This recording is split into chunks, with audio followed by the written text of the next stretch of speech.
to my layout. So as you can see, I've been moving forward a little bit here with my subterranean set. So basically, as you can see, last time we were here, we had the sub-road bed put in, and I showed you the track layout. And this is kind of following the track layout and so forth.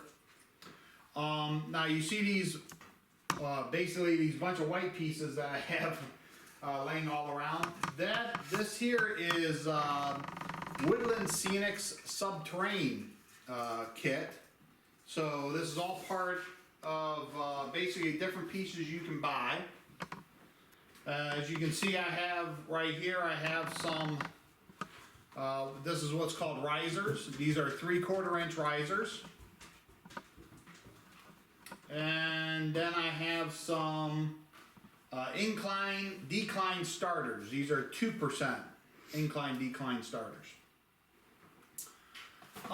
First time I've ever used this stuff, you know, so I'm kind of, you know, like with everything with this layout, I'm doing a lot of learning as I'm going. Just some quick feedback on using these Woodland Scenics SubTerrain set. While it does make things a little bit easier, in some ways it also makes it a little bit difficult. I would definitely say before you even begin using this stuff, make sure you plan out your layout very well, because where I've struggled is because I really didn't put a lot of thought into the elevations. I had the track plan figured out, but I really didn't think, when I was thinking of the track plan, I didn't think out the elevations.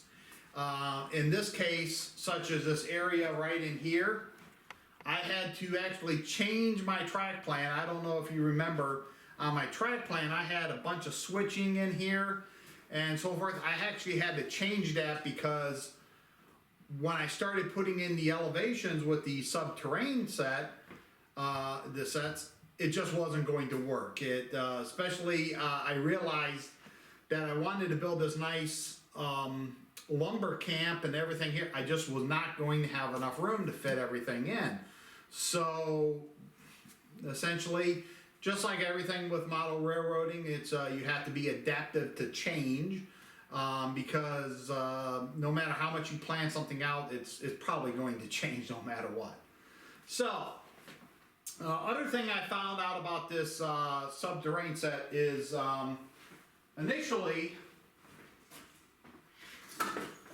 I just bought a various amount of pieces, parts. The other thing you can buy is what they call incline, decline sets. And this happens to be a 4% grade. So in other words, that's a 4% grade of how fast it slopes down. In my opinion, don't buy sets. You're actually better off just buying risers and incline, decline starters. The reason why is because I'm finding out what I'm doing with the sets, as you can see with what I'm doing right here. I'm taking two pieces of the set. You notice how this is sloped down. This is two pieces of the set. And actually what I'm doing is I'm flipping together, and now I'm going to glue these two together. What am I doing? I'm making myself a riser, because I find out that that's pretty much what I need. And then you can use the starters, as you can see with here, to create your elevations. So when I put this together with a riser,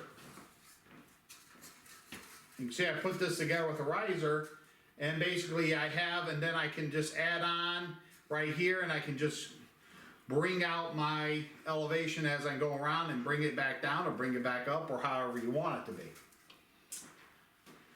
So that's one lesson learned. At least that's my experience.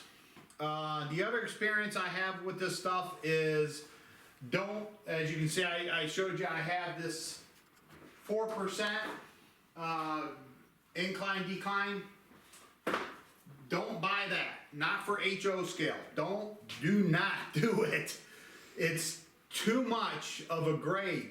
Where I've used it, I've actually had to add in some of these starters to basically decrease the amount of decline, and because otherwise the track is buckling and it's going to cause the cars to come uncoupled, and you're going to have all kinds of nightmares with it. HO, don't do 4%. I would say stick with 2% grades. I've seen some people say 3% is good. I do have a 3% set. It's actually all the way over there. I even think that's a little too drastic of a drop, but it's actually better than the 4%. 4% just no good. I will say this much. One of the things I didn't quite understand was how this stuff was actually made. This looks like regular like styrofoam, like you would get like packaging type styrofoam in like a box or whatever you get. But this stuff here, it's not the same. This is actually, it's not as dense as like the pink foam, but it's definitely more denser than your standard foam like this. This foam here, if you start picking at it, it just starts to crumble. Like if I cut this, it's just going to be really all crumbly. This stuff doesn't crumble. So that's one thing that's actually really cool about this, because if you cut this, as you can see here, this is a nice, good, clean cut, and I mean, it stuff just doesn't like crumble about. So I may, at some point in time, order some of the Woodland Scenics. They have the sheet, what they call sheet goods. And I might get some of those at some point in time, because I think they'll be a lot easier to use than trying to use this stuff. This stuff would be good just as gap fillers, but this stuff crumbles too much. Okay, the other thing is, you might notice I have all these pins all around here, and that's what's called foam nails. Basically, this is a Woodland Scenics product. I bought this because, hey, you know, why not go all in? I've already spent all the money here, so I might as well spend some more. But you could technically use any type of stick pin. You can probably use any type of sewing stick pin. What's nice about these foam nails is they're easy to basically get a hold of, because they got a nice little like T-head on them. But as you can see, I have them all around the track. And what that's doing is it's keeping the track stabilized. This is not glued down or anything like that. It's just keeping my track stabilized, so as I'm working on my elevations, I can make sure that everything is good and I can fit stuff in without the track constantly sliding all over the place. You also use these T-pins, as you can see. I'm actually using it to hold down sections. And this is two sections that I'm working on. I glued these two pieces together. I can move these bottles out of the way. And as you can see, this is two separate sections. And these pins, actually what they're doing is you're just holding this foam into place while the glue sets and dries. And now that the glue's dried, I can just sit here and pull them all out. And they basically pull out real nice and easy.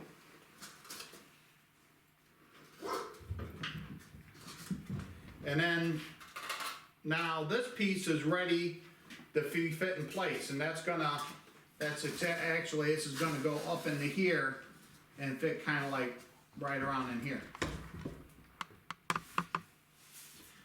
So when I get ready to fit that in place, I'll get it all situated, and then I'll fit it down.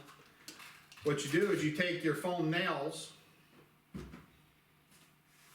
so you get your piece in place, and then you take your foam nails and you just kind of pin it in place. You want to pin it in certain places, right? See, then that keeps this from moving around.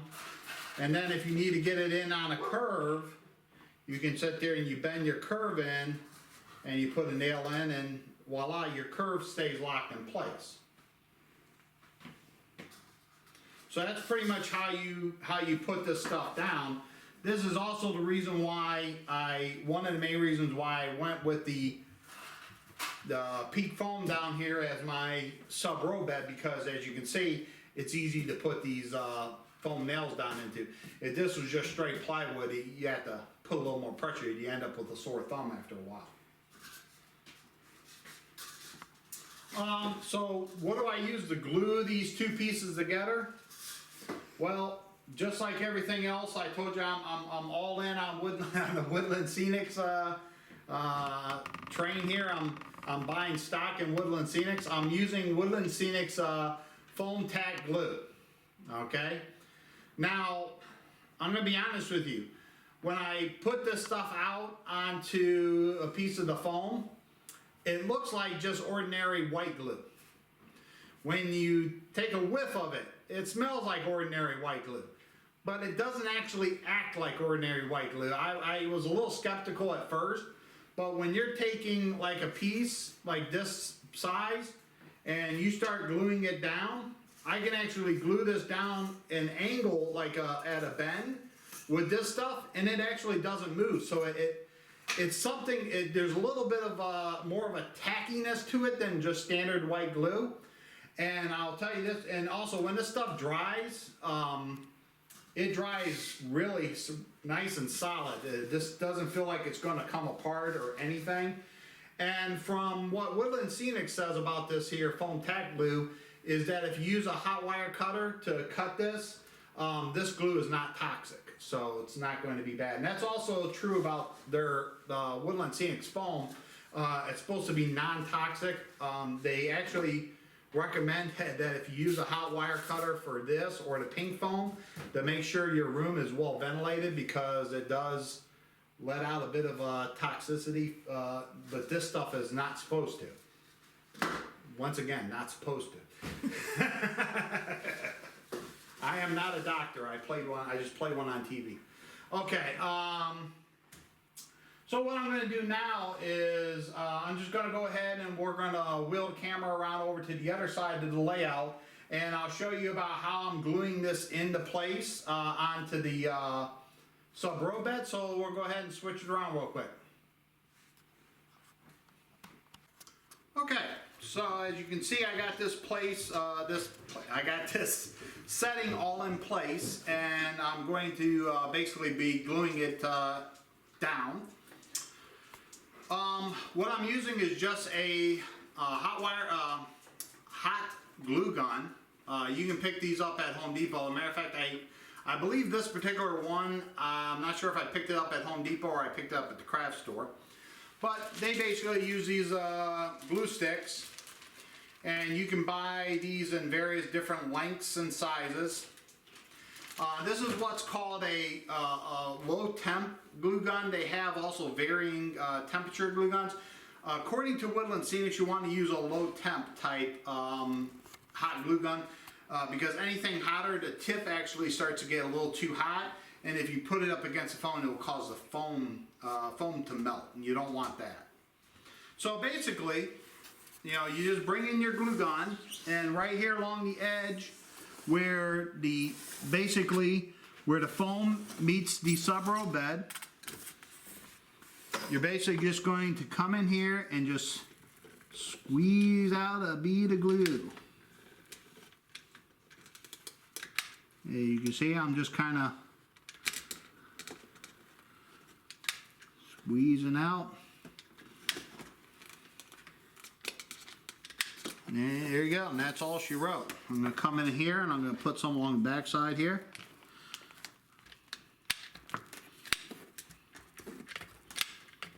And need more glue stick.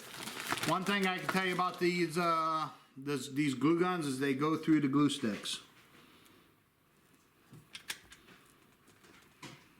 I'm just going to go ahead and keep going around.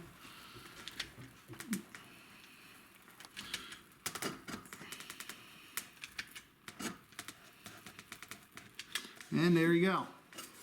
Now, I've seen some people that have taken this, these risers, putting glue underneath it and you don't have to do that. This stuff here, it's really lightweight, and it doesn't take much to seal it down to this here pink foam. just a bead of glue, hot glue along this edge and along the seam. Now I'm going to come here and do the same thing on the inside part. Let that set overnight. This stuff will be rock solid, and as you can see, it's solid. It's not going to break off of that. Also, you have to remember, all you're doing with this here is just to keep it so it doesn't move out of the way as you start working on it. We're going to be packing in like some either some packing peanuts or some newspaper or whatever, and we're going to be going over this all with plaster cloth later. And you know, and then along some of the edge, we're going to be doing some sculpt-a-mold and everything else. All of that is really what's going to make all this stuff solid, like a rock, basically. This is, like I said, this is not to make it to where you can kick it or walk on it or anything like that. It's just to keep it in place until you can do the rest of the stuff. So that's pretty much it. That is, this is the Woodland Scenics SubTerrain. My final opinion I have to say on this is the stuff that works good. It takes a little while to get used to using it, but once you get that experience, it starts actually coming together pretty good. I would recommend it over doing like some of the more traditional layout things, such as the cookie cutter and some of that, because that you actually need more tools for one. You need to have a little more carpentry skills for two. Plus, you still have to really know your elevations and everything. And let's face it, for a beginner like me, this is like just to catch me out. This is really good stuff. So, and it really will give give a lot of detail and a lot of visual interest to your design.